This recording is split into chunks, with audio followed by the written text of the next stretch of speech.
In 2014, Castlevania series director Koji Igarashi had enough of Konami's bullshit, because who hasn't, and left the company to make his own game. This game would end up being the spiritual successor to Castlevania, Bloodstained, Ritual of the Night. The game was announced around the same time that other spiritual successors such as Mighty No. 9 and Yooka-Laylee were announced, and considering that I personally didn't enjoy Yooka-Laylee and Mighty No. 9 is the worst game I've ever played, the fact that Bloodstained gave us not one, but two great games is a huge breath of fresh air. So let's finish off Castlevania Month with the spiritual successor, Bloodstained. As mentioned before, Igarashi was kind enough to give us two Bloodstained games. Bloodstained Curse of the Moon, which is an 8-bit Castlevania game that takes heavy inspiration from Castlevania 3, and Bloodstained Ritual of the Night, which is a Metroidvania game that takes inspiration from Castlevania Symphony of the Night. So I'm going to be covering both these games today, so strap in as we dive into the world of Bloodstained.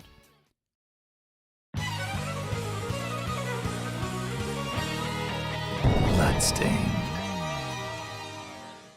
Let's begin with Curse of the Moon, because that was the game that came out first. It's labeled as a prequel, but if you play Ritual of the Night, you'll know that the story of the game is incredibly non-canon, considering that all the characters have different personalities, and they live different lives, and they don't even know each other, for the most part. Well, sort of. Anyway, I'll get there later. This game just isn't canon, that's all you need to know. The game focuses on a man named Zangetsu, who is a demon hunter, and his goal to destroy the demon Gremory. So, basically, if you wanted to compare it to Castlevania, because let's be honest, how can you not? Gremory is to Dracula as Zangetsu is to the Belmonts. There are 4 playable characters in this game. Obviously, there's Zangetsu, who plays most similarly to Ryu Hayabusa from Ninja Gaiden, which is pretty interesting, especially when you count all of his upgrades later, which you obtain the upgrades by killing the other playable characters rather than joining forces with them. But that's a separate mode entirely, which is how you unlock Ultimate Mode, which is just the main story, but Zangetsu has all of his powers, if that makes sense. Next up is Miriam, who is the main character of Ritual of the Night, and here she plays just like a Belmont. She has the whip, and she has great sub-weapons, and she's the character that I use the most. There's Alfred, who takes the Saifa Bonade's role. He has a pitiful basic attack and the least amount of health. However, he has powerful magic attacks that make up for it. And finally, there is Jeeble, who, in all intents and purposes, is just Alucard. I mean, look at this. He's Alucard.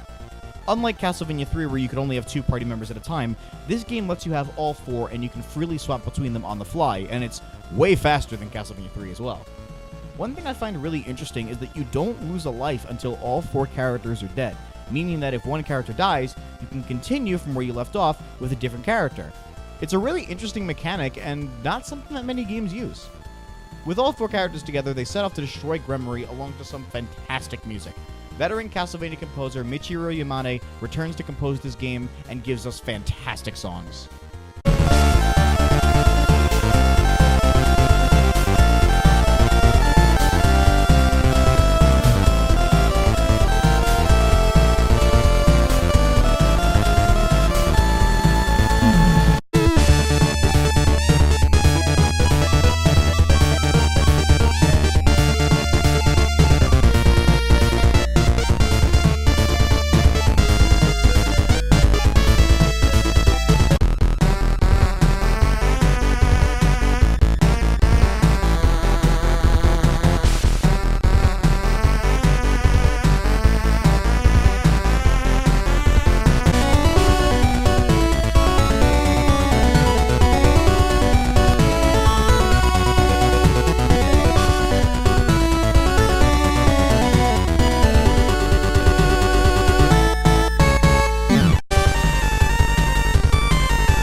Once they finally reach the end, it's time to take on Gremory, who, not unlike Dracula, has 2 forms. However, once Gremory is defeated, she fires a blast of dark energy towards the heroes, but Zangetsu tries to hold it off. Unfortunately, he is engulfed by the darkness, and now his friends have to journey through the game again to save him. And that's the end of Normal Mode, which leads into Nightmare Mode, in which you travel through the game again with Miriam, Alfred, and Jeeble on their quest to save Zangetsu from the darkness. This leads to a completely different final level, where the trio has to split up and find keys to open a door which leads to Zangetsu on the other side. And once inside, a final battle with him ensues, and he is incredibly powerful. I hope you're comfortable playing with Miriam because he incapacitates Alfred and Jeeble, and they will only offer some assistance throughout the battle. It's an incredibly difficult fight, but so satisfying when you finally win. The heroes are victorious and save the world, but unfortunately they weren't able to save their friend Zangetsu. Except there's a post-credit scene where Zangetsu's still alive and wakes up in the future, which I thought was going to lead into Ritual of the Night, but as I mentioned, this isn't canon, and I don't understand. Overall, Bloodstained Curse of the Moon is an incredibly fun time, and it's so nice to have a classic Vania game after so long, but that was just the appetizer. Now let's move on to the main course, Bloodstained Ritual of the Night. As I mentioned before, this game is a completely different continuity than the Curse of the Moon. The game takes place in Europe during the Industrial Revolution, where demons have arisen. For some reason. A band of alchemists manipulated humans by injecting them with demonic crystals, turning them into something that they call shardbinders. Then they sacrifice those shardbinders in an attempt to please the demons. Yes, it's very confusing, and I still don't quite understand. Miriam and Jeeble are the only two remaining shardbinders left. Jeeble ended up turning against humanity and is responsible for bringing the demons here in the first place. But then there were demons before him, but then So now Miriam has to set out to stop her friend. She and another one of her friends, Johannes, who is Jeeble's best friend, are on a ship traveling to where they're going to meet a contact to help them fight the demons. However, demons invade the ship and the gameplay begins. And yeah, it's your basic Metroidvania game. You can equip items, weapons, and all that good stuff. You know, you got sub-weapons and stuff, and it's really cool. One interesting thing that I want to mention is that you can also change Miriam's appearance. You can give her a haircut, you can change the color of her outfit, you can change her skin color, her eye color. It's a really neat little feature. In addition to this, any article of clothing that you equip to her character model will actually wear that. It's really neat, and I really like it. The main gimmick of this game comes from the fact that she is a shardbinder, meaning that she can absorb crystal shards, which give her the power of the demons, and it's fucking Soma Cruz's Soul Steel ability. That's the easiest way I can explain it. It's Soma Cruz's Soul Steel thing. That's what it is. And, like Soma Cruz, this gives you access to various different attacks that are incredibly helpful throughout the game. Eventually, Miriam finds Jeeble to confront him and was like, hey, dude, what the hell? Why are you doing this? And Jeeble is just like, nah, fuck you, man. Fuck humanity and shit. I'm done with this. And sicks a demon on Miriam. After the boss battle, Miriam and Johannes meet up with a member of the church named Dominique.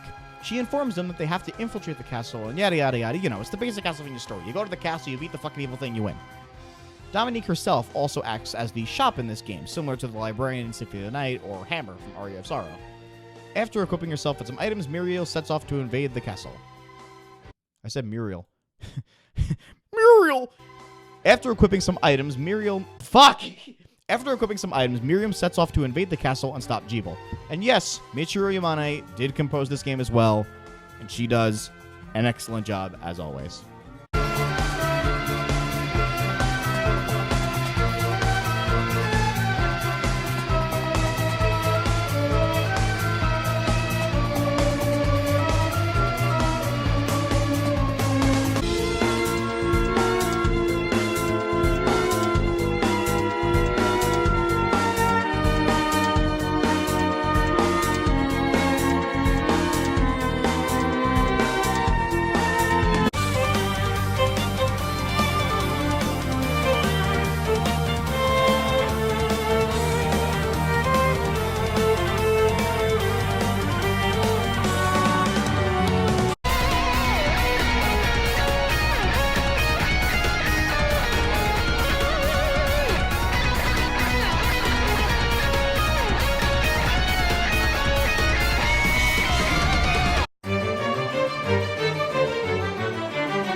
Eventually, Miriam meets up with Zangetsu, who, as I mentioned before, does not know her because this is separate continuity, and Curse of the Moon, yeah, that whole thing. We also meet up with Alfred, who in this continuity is responsible for the torture that Miriam and Jeeble went through. Dominique hired Zangetsu to go after Alfred to stop Alfred from completing his task. Alfred is looking for a powerful spell book known as the Liber Logaeth, which is capable of summoning demons, and he needs to get it out of Jeeble's hands, but Miriam and the others aren't exactly sure that his hands are the most trustworthy either, and the race is on to get the book back before Alfred does. Now, I'm going to take a moment to address this. This game is fucking full of Castlevania references. Now, that should be expected, but I mean, some of this stuff is incredible and really cool. For example, Miriam eventually meets a coachman who tells her that he will take her someplace interesting, which is the same thing that the ferryman says to Alucard in Symphony of the Night. There's also a boss battle with a character who is very clearly just a zombie Simon Belmont, and that is awesome. He even wears his armor from Castlevania 4. Like, that's very clearly Simon. There's even a weapon in the game that acts the same way as the Chrysagram in Symphony of the Night. It's so good. But without a doubt, the biggest reference comes from the librarian known as Orlok Dracul. He is a vampire, and not only is his name a reference to Dracula as well as Olrox from Symphony of the Night, but tell me if his voice sounds familiar. Of course, Miriam. Although you would be my first human patron. The books here are magical tomes that impart power to their readers. No? How about now? Indeed. But you must always remember that the only thing necessary for evil to triumph is for good men to do nothing. That's right. It's Robert Belgrade, the original voice actor of Alucard. How awesome is that? Also, while we're on the topic of voice actors, Zangetsu is voiced by David Hayter, who's the voice of Solid Snake, and I love him. Just want to point that out. And I say, what is the difference? The alchemists were the gunmen, the shardbinders the gun. All must be dismantled. Okay, we're getting into spoiler territory. Spoiler territory, folks! Spoiler territory, you've been warned! Zangetsu eventually informs Miriam that Jeeble is being controlled by Grimoire, which she kind of had a feeling anyway. He gives her his sword, which is called the Zangetsuto, and said it's the only thing that can destroy Grimoire. And she goes to confront Jeeble. She is able to free him from Grimoire, but unfortunately, he's unable to survive, and Jeeble dies. Miriam sets off to avenge him and destroy Grimoire before she's able to summon a powerful demon known as Baal. But soon they encounter Alfred, who actually has been on our side this whole time and was only trying to protect us. With Alfred's final words, he tells us that the true villain behind everything is, in fact, Dominique. Yeah, the shopkeeper, church lady who helped us throughout the whole story. She's the villain. Fuck. After a battle with Grimoire, where Zangetsu bravely sacrifices himself, Miriam confronts Dominique, who is now completely consumed by darkness, and summons Baal. And here's the final boss. It reminds me a lot of the final battle from Aria of Sorrow, where you fight Chaos. It's just as chaotic of a fight, and I mean, look at this thing. What am I looking at here? I love it, but like, I don't know. It's weird, but it's cool. So Miriam defeats the demon and sets things right in the world, but at the cost of the lives of Alfred, Jeeble, and Zangetsu. So out of the 4 playable characters in Curse of the Moon, only one of them survives. Well, shit. Bloodstained Curse of the Moon and Bloodstained Ritual of the Night are fan-fucking-tastic games. Koji Igarashi and his team knocked it out of the park and gave us 2 fantastic tributes to the Castlevania series.